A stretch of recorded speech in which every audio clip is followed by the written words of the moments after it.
In the quaint town of Willowbrook, nestled beneath a canopy of ancient oaks, the Thompson family had just moved into their new home.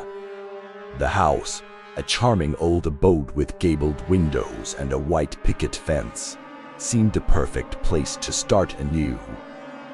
Rachel and Michael Thompson, along with their two children, Lily and Ethan, believed they were stepping into a brighter future. Their daughter, Lily, was a bright and imaginative 5-year-old. She spent her days creating magical worlds filled with fantastical creatures, but none were as special as her imaginary friend, Samuel. To her, he was a source of joy, always there to share stories, laughter, and endless games. At first, Rachel and Michael thought nothing of it. Imaginary friends were a common part of childhood, after all. They were delighted to see Lily so happy and content, but as the days turned into weeks, the joy began to wane, and a creeping unease settled over their home. The first sign of trouble was an innocent remark from Lily, her voice carrying a hint of worry that sent shivers down her parents' spines. She recounted a peculiar occurrence. "Mommy, Samuel said we have to move the furniture while you're sleeping. He says it's a secret game." Rachel exchanged a concerned look with Michael as they surveyed the disarray in the living room. The furniture pushed haphazardly across the floor. It was as though invisible hands had rearranged the room while they slept. They tried to dismiss it as Lily's overactive imagination, attributing it to a vivid dream, but the disturbances persisted. One evening, Michael heard hushed whispers and laughter emanating from Lily's room. He crept to her door and listened. It was as though Lily was engaged in a spirited conversation with someone.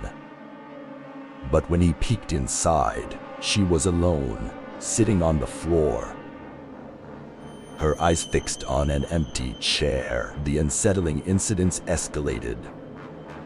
Rachel found her collection of porcelain dolls broken and scattered, as if they'd been hurled against the wall. Bookshelves were emptied of their books, the pages strewn across the floor like a blizzard of confetti. Footsteps echoed in the hallways at night, and yet, when they investigated, the house was empty. In a desperate bid to understand what was happening, Rachel and Michael decided to seek professional help.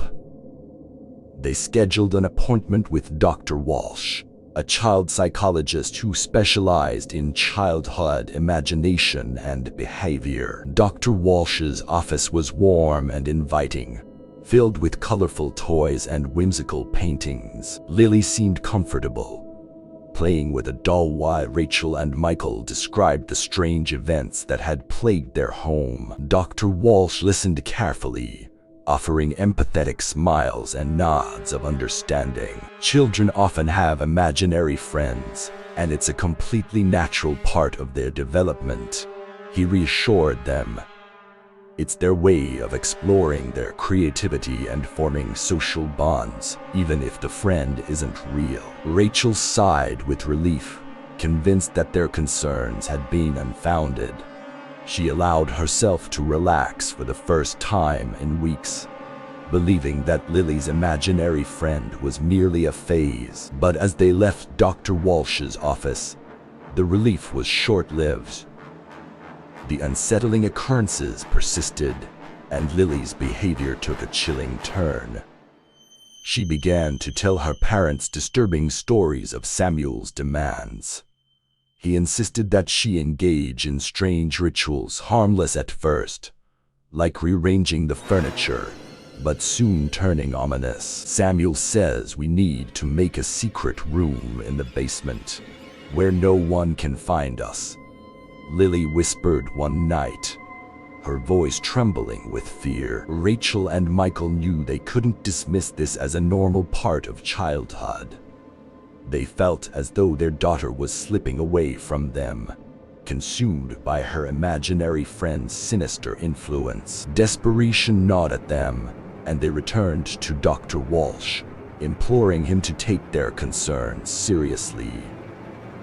The child psychologist was patient but maintained his initial assessment, suggesting that Lily's stories of Samuel's demands were likely a manifestation of her anxieties surrounding the move and the new environment. With no one else to turn to, the Thompsons reluctantly accepted this explanation and returned to their home, but the sense of unease continued to fester.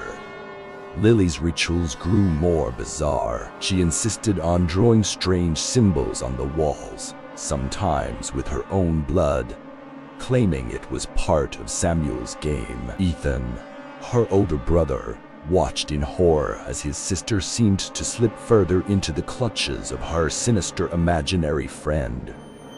He couldn't understand why his parents and Dr. Walsh refused to acknowledge the palpable sense of dread that filled their home. One night, when the house was cloaked in darkness, Ethan heard his sister's voice echoing through the hallways. He followed the sound and arrived at Lily's room. The scene that greeted him was nightmarish. Lily stood at her window, her back to the room, and the curtains billowed as though caught in an otherworldly breeze. She was whispering fervently, her words unintelligible. Ethan rushed forward to confront his sister, but as he touched her shoulder, she turned to him, her eyes empty, devoid of recognition. Her voice, no longer a whisper, was a chilling, guttural tone. "You shouldn't be here, Ethan. Samuel doesn't like it when others intrude." Horror coursed through Ethan as he realized that his sister was no longer herself. Her body moved with a grotesque, unnatural grace, and her eyes glowed with a malevolent light. She had become a vessel for Samuel's malevolence. Ethan fled from her room, running to find his parents. Together, they were finally forced to confront the unimaginable truth that Samuel was no ordinary imaginary friend.